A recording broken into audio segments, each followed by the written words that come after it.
In an era when disease was considered divine punishment and treatment a blind ritual, when ignorance was dogma and fear paralyzed the will, lived Andreas Grünheide. He was no scholar, wore no academic robes. He was a practitioner, a craftsman of healing. Every day, he witnessed agony.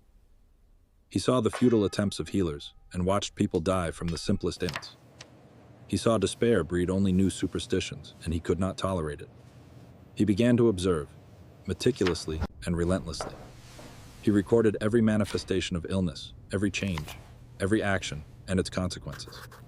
He compared hundreds of cases, seeking patterns where others saw only chaos. He didn't trust authorities or quote ancient texts. He trusted only his own eyes and the facts they revealed.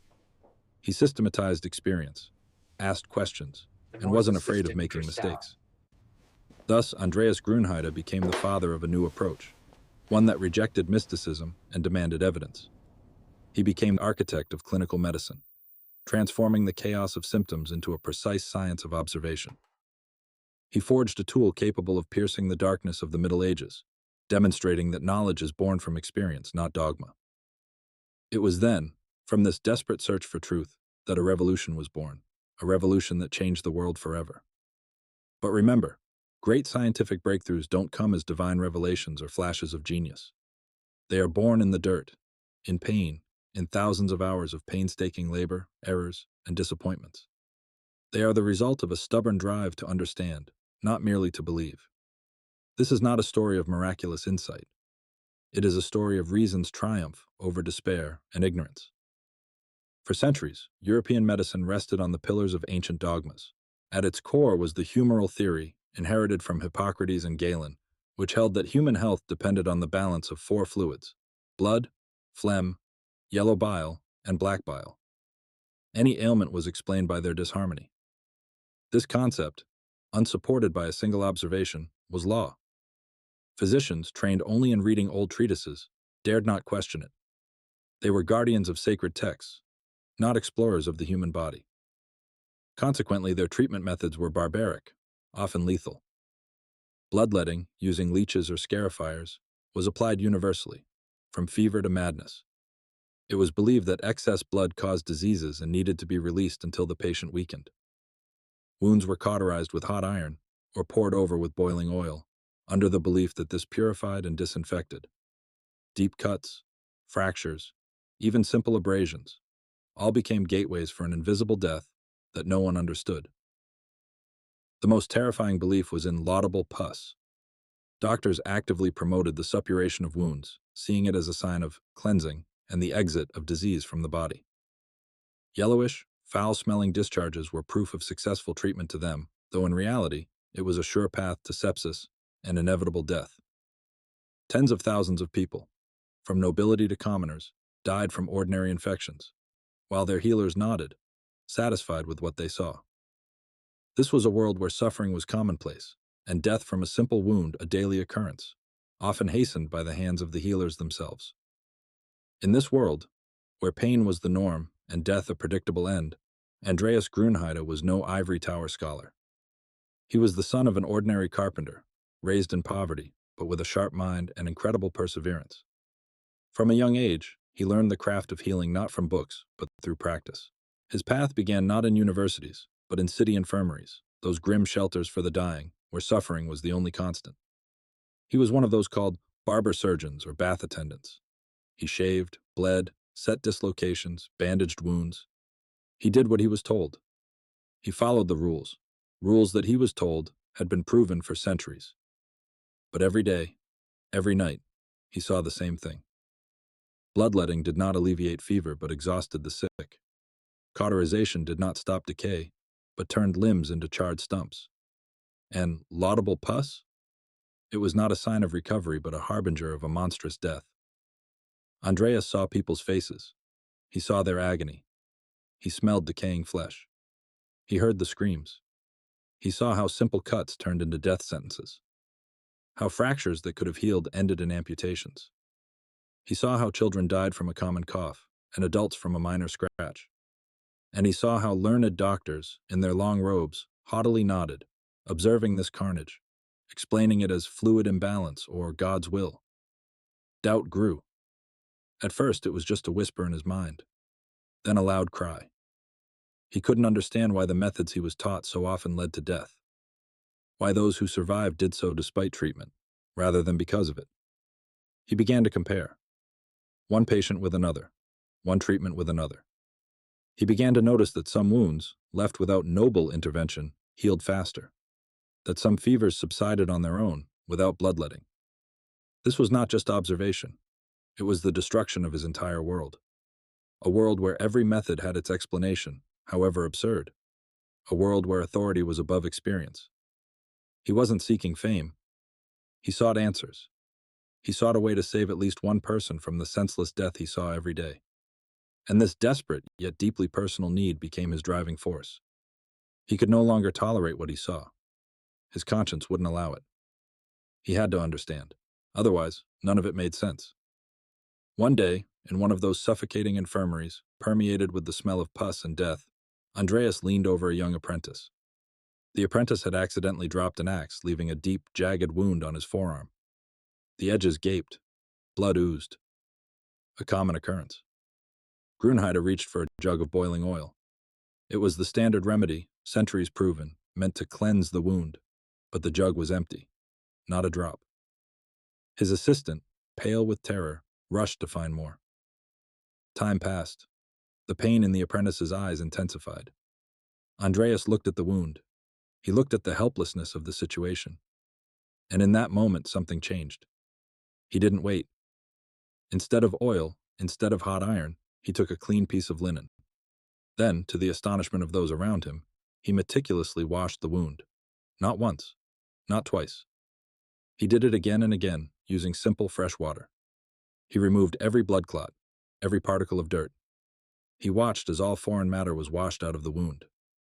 Then, instead of leaving the wound open for cleansing or applying a dirty bandage that would promote suppuration, he carefully brought the edges together and secured them with a clean bandage. Simple. Incredibly simple. Days dragged on. Andreas visited the apprentice every day. He expected the usual: fever, swelling, foul-smelling pus. But nothing of the sort happened. The wound remained dry. The edges gradually closed. A week later, when the bandage was removed, there was no trace of laudable pus. No suppuration. Only clean, healing flesh. This was not a miracle. It was a fact. A fact that contradicted everything he had been taught. A fact he could see with his own eyes. This was the first, but crucial step. A step taken not from books, but by the dictates of logic and observation. One case. One experiment. It showed that cleanliness, not fire or pus, was the key to healing. He understood that invisible threats from outside, not internal imbalance, were killing people. He began to apply this method again and again, with the same incredible result. Wounds that had previously guaranteed death or amputation now healed. Cleanly. Quickly. Without pus. Andreas Grünheide did not invent the microscope. He did not discover bacteria. He simply saw what was right before his eyes. The connection between dirt and death. The connection between cleanliness and life.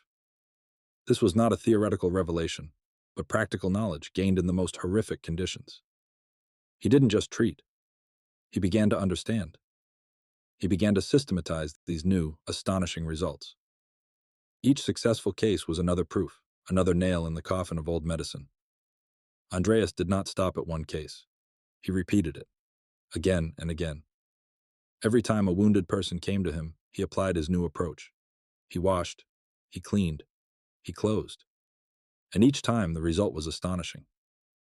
Wounds healed, not as they should have according to old books, but as he saw, quickly, cleanly, without pus. This was not luck. It was a recurring pattern. He understood. The body heals itself if it is not interfered with, if it is not drenched in boiling oil, if dirt is not allowed. He didn't just act. He thought. He analyzed every failure. Why, despite cleanliness, did complications arise here? Perhaps the water wasn't fresh enough. Perhaps the instruments he used were contaminated. Each deviation from the desired result became a new question, a new field for research. He did not abandon his method at the first difficulty. He refined it.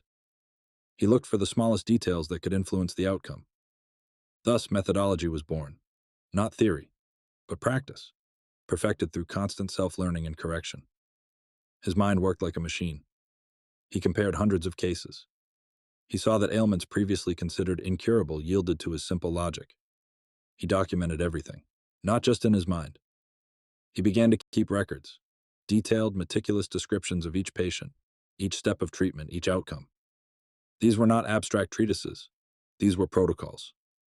The first step towards patient history, towards clinical documentation. But it was one thing to know oneself, another to make the world believe. A world where knowledge was a monopoly, where Latin was the only language of science. Andreas took a step that was no less revolutionary than his methods. He began to write about his discoveries, not in Latin. He wrote in his native language, in German. He wanted to be understood not only by university professors, but also by other barber-surgeons, bath attendants, simple healers, those who, like him, faced death and despair every day. He printed small pamphlets, distributed them among his colleagues.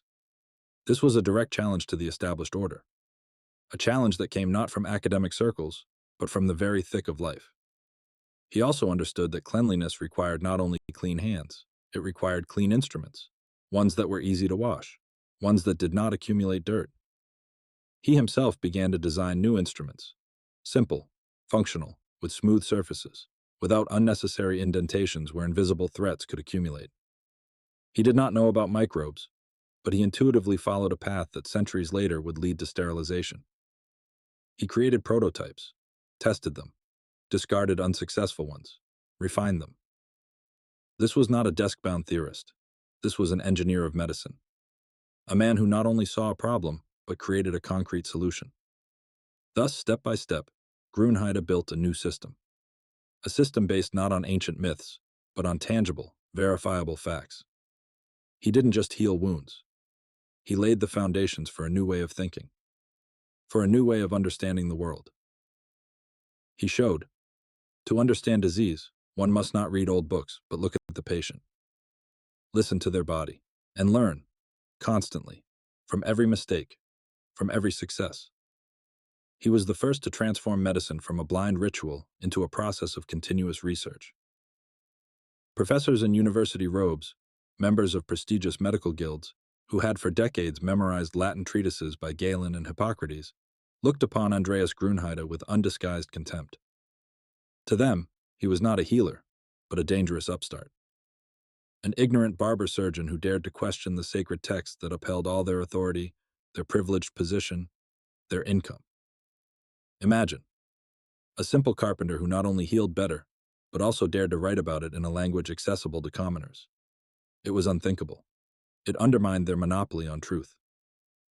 "This is heresy, godlessness, apostasy from ancient knowledge," thundered from the pulpits. "He rejects the wisdom of our ancestors. He goes against the will of the Lord, who sends us ailments through the imbalance of fluids." His clean, pus-free healing, all of this they explained as either a random coincidence or diabolical intervention. They claimed his purity was merely a deception, a trick that masked the true nature of the disease. That by not releasing rot outward, he was driving it inward, poisoning the body and soul. They predicted the inevitable demise of those who would trust his barbaric methods. They demanded his punishment. They wrote denunciations to the city authorities. They called for Grünheide's expulsion from the city, for a complete ban on his practice. They accused him of witchcraft, of violating church canons. Dozens of pamphlets, written in high-flown Latin, branded him an enemy of true science and piety, a threat to public order. They could not accept that results could be more important than dogmas. They could not admit that their centuries-old knowledge was false. For them, this was not just a challenge to a method. It was an assault on the very foundation of their world. But Andreas had defenders, not among the learned scholars, but among those he had saved. City burghers whose children had avoided amputation. Wealthy merchants whose servants had survived injuries from which they would previously have died. Even some members of the nobility who had seen their loved ones recover when official medicine had merely thrown up its hands. These people valued real, tangible results, not theories. They saw wounds heal. They saw people return to life. They held weight in society, and their support became a shield for Grünheide. They did not merely tacitly approve of him. They actively interceded on his behalf. When city authorities, under pressure from the guilds, tried to ban his practice or even arrest him, influential families intervened. They provided Grünheide with new places to work, guaranteeing his safety. They provided him with the necessary funds so that he could buy clean fabrics, instruments, and publish his pamphlets. Their pragmatism was the only wall between him and the fury of orthodox medicine. It was a clash of two realities, a reality based on centuries-old delusions and a reality born from bitter truth. And in this confrontation, Andreas Grünheide's results proved to be his most powerful defense. Pressure on the city authorities grew. Grünheide's patrons demanded justice. They didn't just believe, they saw. They saw their loved ones escape death. They demanded a public trial, and his opponents, confident in their righteousness, accepted the challenge. A day and place were set. It was meant to be a public execution for the upstart barber-surgeon, or his triumph. On the appointed morning, the town square was packed. Citizens, nobility, merchants gathered. In the center, under the scorching sun, stood two tables. On one were the instruments of the official doctors, scalpels for bloodletting, cauterizing irons, flasks of oils. On the other were Grünheide's simple, polished instruments, buckets of fresh water, and stacks of clean linen. The air was electrified with anticipation. 10 patients, 10 case histories, all with severe, festering wounds that traditional medicine had already condemned. 5 were entrusted to the most eminent doctors of the guild. 5 to Andreas Grünheide. The old doctors, in their heavy robes, began their work with an arrogant air. They incised, cauterized, poured boiling mixtures, invoking pus to save the patient. Andreas, however, acted differently. Carefully, without haste, he washed each wound, removing dirt and blood clots. He used no fire, applied no corrosive balms. He simply cleaned. Then he gently brought the edges together and applied a clean bandage. The process was tedious for the observers. No screams, no spectacle, just painstaking, almost meditative work. Days turned into weeks. Grünheide personally examined his patients daily. Again and again, he washed the wounds, changed the bandages. His opponents rarely checked on their charges, content with the appearance of laudable pus, which, in their opinion, indicated successful cleansing. They waited for Grünheide's patients to fester, for their uncleaned wounds to lead to inevitable death. They waited for confirmation of their righteousness. But it didn't happen. On the contrary, Grünheide's patients' fevers subsided, their pain eased, their wounds closed, cleanly, without odor, without pus. When the bandages were removed in the presence of the entire city, the sight was stunning. Where the patients of traditional doctors had gaping black, festering ulcers, smelling of death, on the bodies of Grünheide's charges were only neat, pink, healing scars. No one could refute it. No one could explain it as a coincidence. The silence in the square was deafening. Then a murmur arose. At first quiet, then growing louder. It was not a triumphant cheer. It was a realization. The realization that they had been taught lies for years. That hundreds, thousands of lives had been sacrificed to ignorance. The faces of the eminent doctors paled. Their robes, their authority, their centuries of knowledge, all crumbled to dust in the face of an undeniable, tangible fact. On that day, Andreas Grünheide ceased to be a barber-surgeon. He became not just a healer, he became a teacher. His methods, his approach, his unwavering belief in observation and purity were recognized, not by decree, not by edict, but by the most powerful argument, a life saved from inevitable death. His pamphlets, once considered heresy, now circulated in hundreds of copies. Not only the sick flocked to him, but also other healers, eager to understand, eager to learn. He did not ask for it. He simply showed. And the world, finally, was ready to see. From that moment, medicine ceased to be the preserve of the chosen few, locked away in their Latin treatises. It began to open up to the world, to become accessible, to become a science. Not magic, not ritual, but a system where every step required proof, and every result, verification. Andreas Grünheide, a simple carpenter, through his perseverance and clarity of thought, not only saved several lives, he saved medicine itself from its own darkness. The consequences of the public trial were immediate. Dozens of healers who had previously scoffed now demanded access to his knowledge. City authorities, under pressure from the saved families, issued decrees. For the first time in centuries, practice based on observation received official recognition. Treatment protocols changed radically. Barbaric cauterization with hot iron and pouring boiling oil gradually became a thing of the past. They were replaced by meticulous washing of wounds with clean water. Doctors, who had previously actively promoted suppuration, now aimed for dry, clean healing. Pieces of dirty cloth used for bandages were replaced by, as sterile as possible then, linen bandages. The process of patient care itself transformed from a ritual into a systematic approach.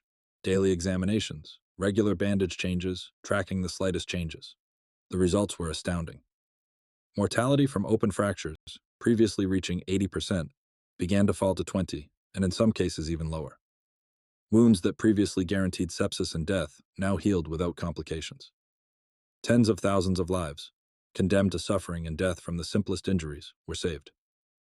Amputations, once commonplace, became a last resort, used only in the most hopeless cases. This was not just a success. It was a revolution in the statistics of human lives. Institutional changes also began. Grünheide's pamphlets, written in German, became required reading for young healers. In some city infirmaries, special clean wards appeared, where new hygiene rules were strictly observed. Universities, though reluctantly, began to revise their curricula. Ancient treatises by Galen and Hippocrates were not discarded, but their authority was shaken. Now, practical lessons and clinical rounds were added, and students were instructed not only to read, but also to observe. The systematization that Grünheide introduced through his meticulous records became the foundation for keeping patient histories. Every patient, every symptom, every action, and every result, all of this was recorded, creating a database that allowed for the identification of patterns and the refinement of methods. This was the birth of evidence-based medicine, where facts mattered more than centuries-old dogmas, and a patient's life mattered more than a professor's authority. The era when medicine was blind came to an end. The era when it began to see had begun.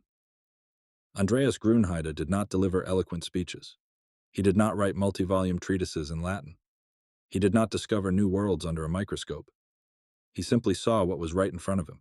He trusted his own eyes more than centuries-old dogmas, and therein lay his true genius. His legacy is a striking paradox. The father of clinical medicine was born not in a professor's robe, but in the blood-stained smock of a barber-surgeon. The greatest leap in understanding disease came not through revelation, but through simple, meticulous practice. He did not know about invisible killers, but his methods, his quest for purity, became the first shield against them. He did not dispute the humoral theory. He simply showed that it did not work. His story is not a tale of miraculous insight, but of the relentless power of observation, the courage to reject falsehood, and the ability to find truth in the most obvious. It is a reminder. True progress often begins where someone dares to look at the world impartially. And it is in this act of pure, fearless seeing, in this pursuit of tangible truth, that Andreas Grünheide ignited a light that still guides